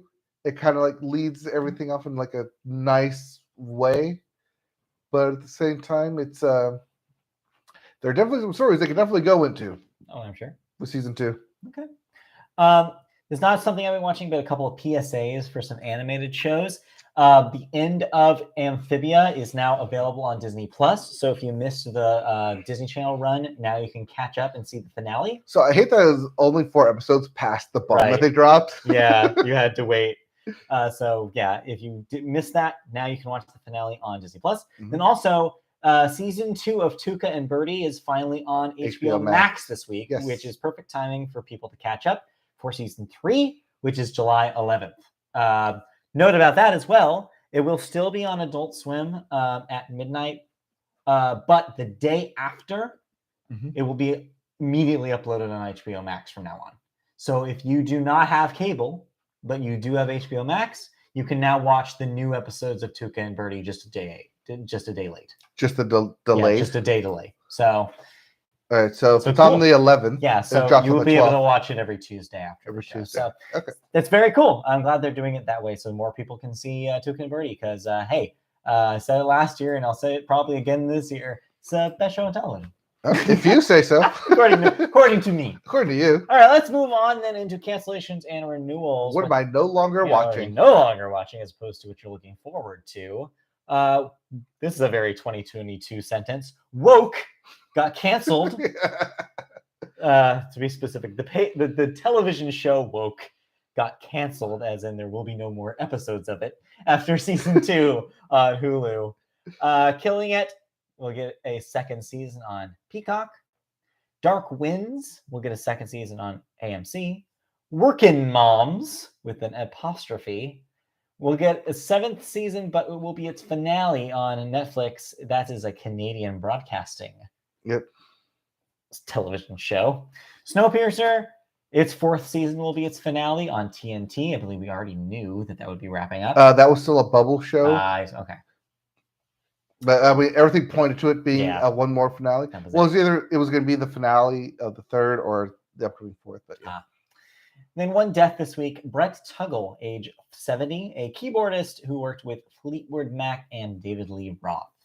So there you go. Mm-hmm. Let's move on into the last section today, which is movies. And we always start the movie section with the weekend box office numbers. Your number 1 movie is still Jurassic World Dominion with another $59.1 million. That's sitting pretty with $250 million domestic. Coming at number 2 and disappointing to Disney is Lightyear with a measly $50.5 million debut.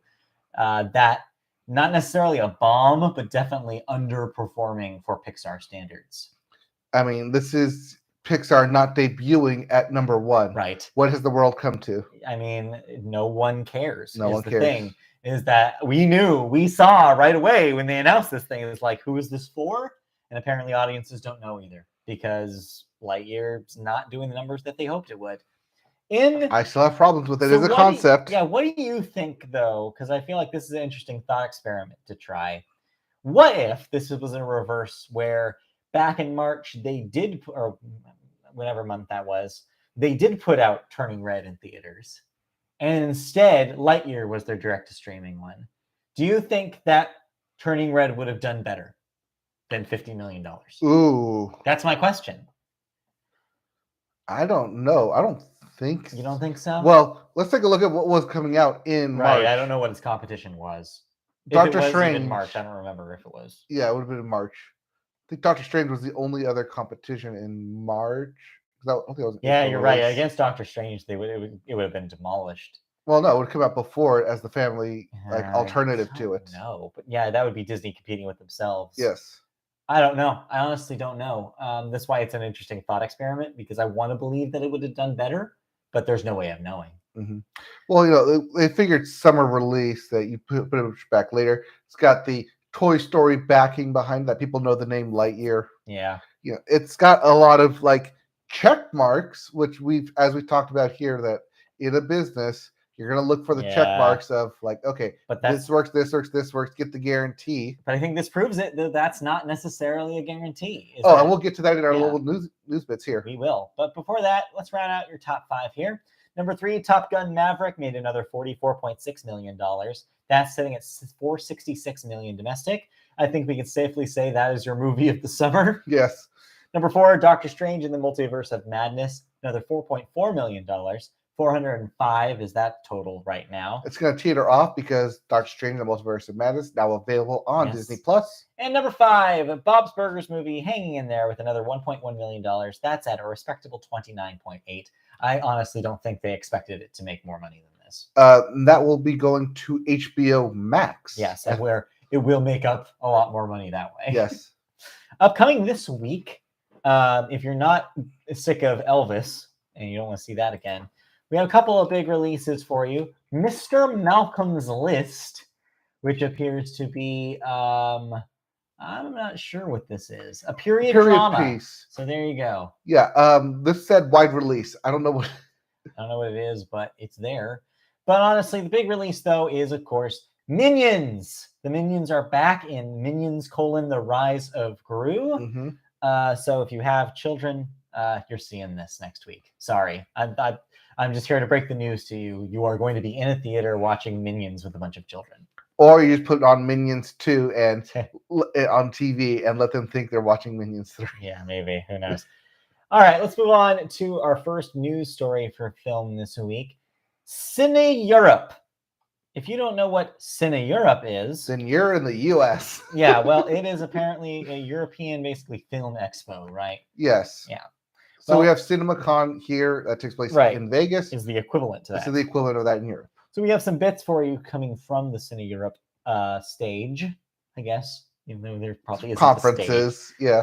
First up, studios look like they will be cutting back on big IP tentpoles. Universal spokespersons came out saying that their films will have, quote, something for everyone, adding, quote, we can't survive on superheroes and big IP alone. Paramount echoed that message, saying, from powerful franchises to high-quality storytelling from some of the world's most extraordinary filmmakers, Paramount has something for everyone. Even Sony Pictures reminded the attendees that event movies come in all sizes, and likewise promise something for everyone. So you see a lot of studios getting ahead of a probably light release year and being like, hey, we're not going to give you every big earth-shattering CG-filled movie every month. We're going to give you some safer, smaller choices. Yep, this is them cutting back, saying that we're not going to go for the hard R, PG-13 IP temple that you may be interested, but instead going for the G-rated base hits that people are going to go to the cinema because there's something, like you said, something for everyone. Let's just repeat the talking point. There's something for everyone. This sounds like business jargon, but it could also be good. Like this is also could be a move away towards every movie has to be earth-shatteringly huge. Mm-hmm. That might be good for movies. Not everything has to be world-ending. So Marvel. Could be exciting to see what happens. Next bit, highlighted films like Top Gun Maverick, Doctor Strange, Jurassic World Dominion, and even The Batman, all of which grossed $650 million plus globally, were shown as examples for releasing first and exclusively into cinemas as the best way for studios to unlock the potential revenue of their content. This is obvious. We don't need to tell you this. The studios don't need to tell you this. Of course it is. Event movies sell at box office even during the pandemic. We've been proving this over and over again. So putting these two stories back to back, expect tentpole movies to still premiere in theaters and be and go away from the HBO model of day and date release. That was a pandemic thing. I was happy when we did it, continue. But that's not the way they're going to continue, unfortunately. But you will see, and this is something we talked about way back when all this stuff was starting, you will see that needle move on smaller releases. Though, still. Those something for everyone movies are going to be the ones that have the streaming releases who have these tighter windows. So at least that is a change that is happening and very real. Yep, like Downton Abbey, currently streaming on Peacock. But of course, theater chains got to get some too. And they were talking about premium being their buzzword this year. 4DX, ScreenX, IMAX, Dolby, And premium large format screens represented a huge part of the box office total and should continue to be a focus for those in the industry. Premium not only referred to the format, but also luxurious, high-end, bespoke, and curated cinema experiences. So yes, in an era where fewer people are seeing movies, movie chains want them to pay more. Not just that, in an era where people are having surround sounds more readily available, Yeah. Not just in sound bars, but surround sound equipment in their homes. Yeah. As that technology becomes cheaper and cheaper to make and harness, that making a reason to go to the movie theater experience, making it an event to go. And we also talked about this last year. We mentioned several times is like the way that they combat this is try to sell you on large format, sell you on luxury eat-in experiences, sell you on accoutrement beyond just watching the movie. I mean, Top Gun Maverick almost sold me on seeing it again on Screen X. Because it was a 70-degree screen. So it's like complete, like full wide. I'm telling you, you gotta see it in D-Box. Where is D-Box? I think it was Lightyear that was doing the 4DX version of it. Yeah. Could be cool. Yeah, could be cool. Not for Lightyear. But yeah, cool. I forgot which one it was. But yeah, but this is in addition to the IMAX and Dolby Atmos that we've come to know and expect as the premium large font, that they're going to build more into premium. Cool stuff, but get ready to pay a lot more for it. I wonder if the curated cinema experiences include like having double features, especially for IPs. Maybe. Because I know that, like, case in point, there was a back-to-back feature of Top Gun and then Top Gun Maverick when it was released.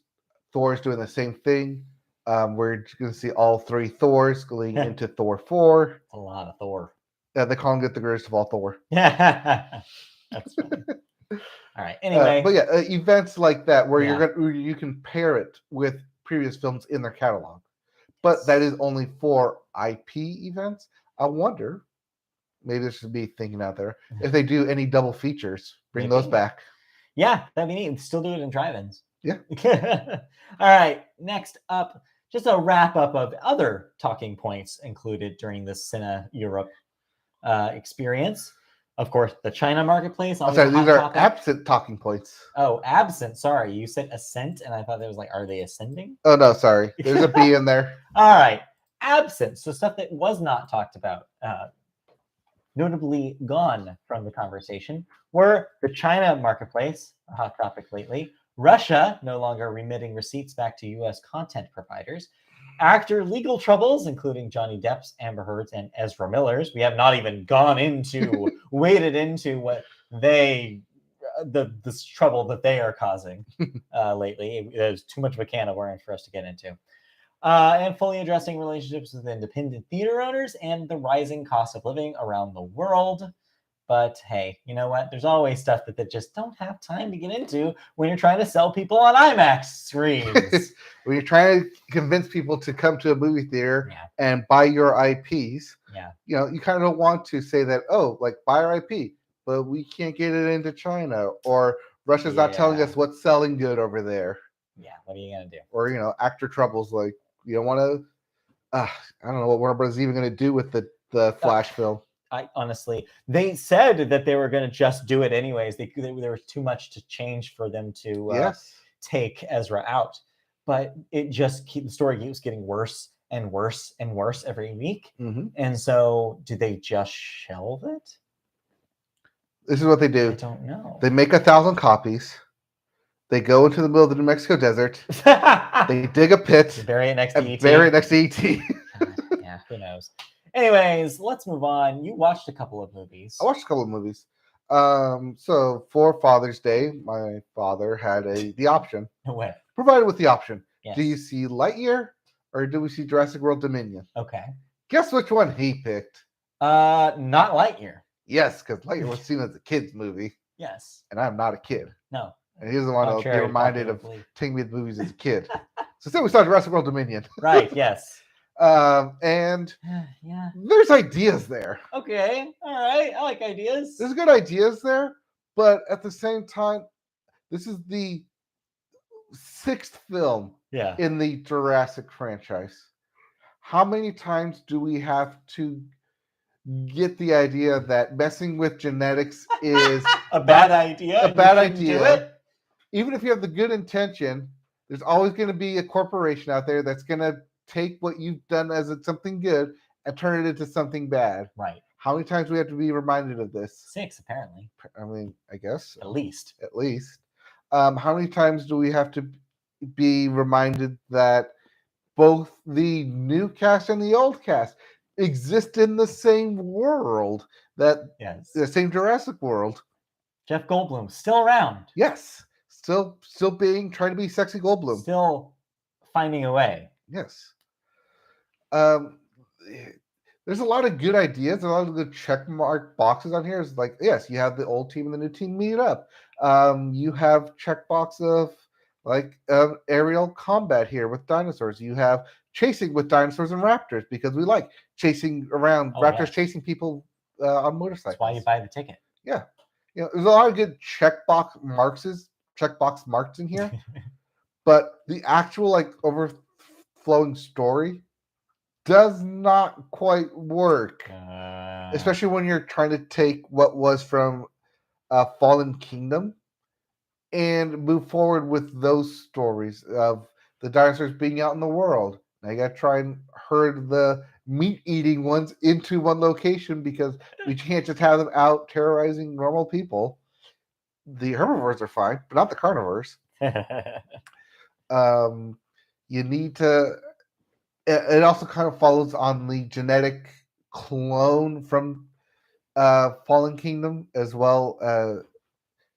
I still don't know if that was a good idea or not. I haven't landed either way if that was a good idea or bad idea. It's like that was a good idea. That's the next logical step, but at the same time, is it the logical step in Jurassic World universe when you're dealing with dinosaurs and trying to combine where it started with missing dino DNA with frog DNA? Yeah. And now we're getting to messing around with human DNA and genetics. And again, there's like real world applications with it. And like there's real world like advances in technology going hand in hand with this knowledge. Yeah. But I'm kind of like the oddball in that I know this is stuff that is currently happening. I don't think your general public knows this is currently happening. And this is seen as like a warning that as good as the like corporations promise this, there's also the huge bad side that can come with this. Mm-hmm.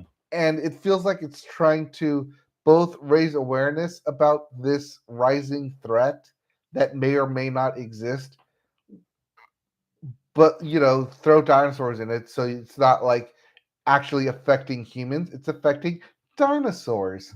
And you're supposed to make a correlation between it. Like if they can do it with dinosaurs, maybe they can also do it with humans, and that's why this kid was involved. And okay, seems like they're overcomplicating it. They are. Especially when the Star Your movie starts with both your A plot and B plot of we need to protect the kid, and then your B plot is, but wait, we have this like ongoing hunger, like modified locust kind of thing going on where the locusts are eating the crops that aren't like HGMO'd with the Biosyn company. Yes, they're called Biosyn. My brain hurts trying to think of it. It's hard. I don't. So do you think this is why the critics are really just trashing this thing? Is because it tries to do way too much and it's all muddled kind of mess? And so it's not simple. Is it distracting from the moment to moment I want to see cool dinosaur shit? Very much so, because the actual like dinosaurs, while they're there and they're cool, I mean, you gotta bring in a new dino because you gotta have a new dino. So are they done with Colin Trevorrow?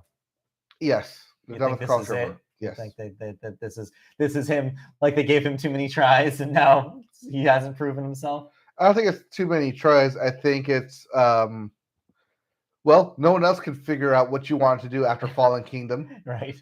And apparently you have a plan, so instead of end up having like what Star Wars did, where funny enough they also got rid of Colin Trevorrow Yeah. for episode 9 and brought Right.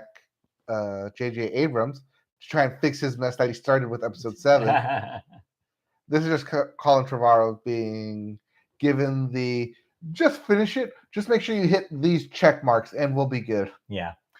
But apparently they're not, though. And I feel like now the series now goes off on a weird note where it kind of wraps up again, just like it did the first trilogy, on a weird minor key where people are disappointed in it. Oh, even the end of that third film left with a weird note because that's what I'm saying. Yeah, the pterodactyls were seen flying off to go find a new land, and yet they never brought it up in Jurassic World. But I'm mostly saying big picture, like people did not like Jurassic Park 3. Yeah. And so they're doing this again. It's the same trajectory, is that the sequels are never going to be what that first one did. I mean, say what you will about Jurassic World. I thought it was fine when it came out. I like Jurassic World. Did not like it. Really? Though. Yeah. I like Jurassic World, but it's just gotten like...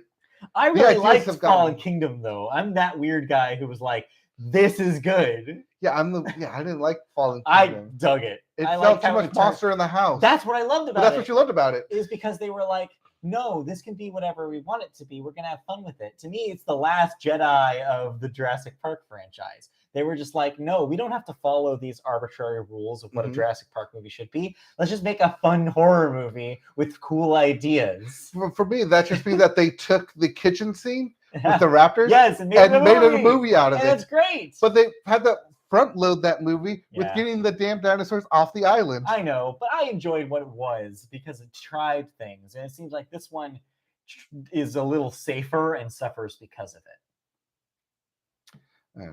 I think my problem with this film was that it was a geographical jumpingness. Couldn't keep track of where you were. Well, no, I could keep track of where I was because they literally had to put it on the screen. This is where you are. God. Until they finally got everyone on Dino Island or into Dino Mountain. Right. And then they dropped it. But before that, it was, we're going to jump here. Now we're going to jump here. Now we're going to jump here. And we're going to jump back here. Yeah. I don't know. How's Bryce Dallas Howard? Actually does stuff in this. Hey, love to hear it. Yeah. I mean, especially when you open with her actually doing stuff. Yeah, we don't need to talk about the crispy rat. So I'm just curious. About my girl, Bryce. She's so good. You mean going behind the camera, Bryce? Yeah.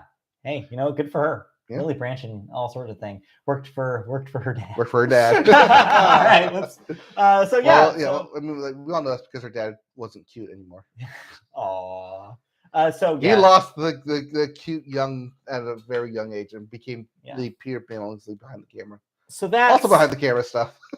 So that's Jurassic World Dominion. You also watched something else. Yeah, I caught up on Netflix's Spiderhead. With Chris Hemsworth and Miles Teller. Oh. Well, can't all be winners. Long story short, this is Love Potion number 9. Okay. That's what it is. It's using drug trials on human subjects and trying to get the results needed. But the twist here is that the people they are trying them on are people who are on death row, but saved from a medical company so they can run these human tests on them. And if this sounds very familiar to you, then you know exactly where this story is going. Yeah. You're going to get overrun. You got to get overthrown. You can't keep the secrets forever. You're going to get the drug tested immediately on you because you're testing it on your subjects. It's all the same notes for rote. It's a very safe movie if you're looking for one of those like shady medical stuff going on. Yeah. Doesn't do anything special. It tries to have a good twist, but it's not a good twist. It's just, we just decided to name it this because of XYZ reason. Yeah. And that's basically all that twist boils down to. Yeah. If you like Miles Teller, he's fine in this. He doesn't like Fair enough. help. He doesn't hurt it. He's just fine in it. Even Chris Hemsworth's just fine in it. It feels like it's just a paycheck for him. He's not really pulling too many. He's pulling a lot of punches here, but he's trying to be more of like, oh, this is my dramatic side, but I'm also kind of quirky and goofy in it as a scientist. But can you really buy me as a scientist? I don't know. I'm not Dolph Lundgren, who actually has like PhDs and stuff. Yeah. So sounds like some mindless stuff to put on. Yeah. Not great. I don't know if it's the name or just like the fact that they're testing like lust drugs and stuff. Is like you're getting kind of close to like date rape drugs and like forcing people to fall in love kind of thing and obedience. Bad shit, bad road you don't want to go down. Yeah, because then you start getting to all the ethical treatments on it, and I guess that's why they're testing them on inmates because screw ethics on them, but they're still human beings. God. So it's like you got your ethics crossing. Yeah, no. Of like which rules, ethic rules, do you want to play by, and which ones you don't want to play by? Seems muddy and gross. It's very muddy and gross. Yeah. What's not muddy and gross is a movie I'll hopefully talk about next week. Tomorrow, Christy and I may go to the theaters again and see Marcel the Shell with Shoes On. Oh, is that getting a That limited? Is wide this week as well. I don't know if you saw it. No. It wasn't on my calendar. Well, we're very excited. I mean, it might be under limited. Maybe it's limited. But anyway, we're hopefully going to see if we can check that out. Yeah, limited. A24 limited. Okay. But anyway, so maybe I'll talk about A24 just keeps pumping out movies. Yeah, they do. They can't stop. Can't stop, won't stop. Can't stop, won't stop. All right, anything else to talk about with movies before we wrap up? We're not going to see Elvis. We should say. Oh, yes. People are trying to convince me to see Elvis. We're not seeing Elvis. I refuse. Unless it comes out on the streaming. Yeah, I refuse to spend money on that movie. All right. Let's wrap it up then. Thank you for joining us. That will be it for movies, and that'll be it for the Media Vote podcast this week. Ooh, a quick one for you. Yeah, thanks for tuning in today. No, about the same as last week. Yeah. About an hour 50. Okay, it was quick before I started talking about my thoughts. Exactly. We will be back next week, of course, with another live episode, so tune in for that. You can do so on YouTube. You go to youtube.com, search Media Vote Podcast. You can find our channel. Like, subscribe, you know the drill. And you can get notifications when we go live by clicking that bell. We go live usually on Saturday mornings, or you can catch the archive on our channel. If you'd rather listen to us in audio form, traditional podcast style, you can do that as well. We're available on podcast services such as Apple Podcasts, Google Play, Amazon, Spotify, iHeartRadio, wherever you get your podcasts delivered. Search for Media Vote Podcast, and you'll find us in your ears. You can also find us on social media, where on Twitter, our handle is @MediaVoteCast. Facebook, search Media Vote Podcast to find our page. And you can also email us if you have questions, comments, feedback, corrections, anything that you want to say feedback-wise. We will read your emails here on the show if you do so. So email us at... That's not a threat. That's a promise. That's a promise and a threat. MediaVotePodcast@gmail.com is that email address. Thank you for joining us this week. We'll be back next week for even more. So have a good week. Stay safe. Donate to local abortion funds if you can. Stay positive. Please have hope in the face of evil. And we can pull this out. All right. See you guys next time. Bye-bye. Enjoy it. And we'll talk to you next week. Bye. All right. Bye. All right. All right. Oh, I have to pee. Always. Always. It's coffee. Oh, yeah. Happy halfway to Christmas. Yay! I forgot to lead off with that. Yeah. I knew there was something I was supposed to lead off with. I thought it was because it was Stitch Day, but that's tomorrow. Yeah, that's tomorrow. That's tomorrow's problems.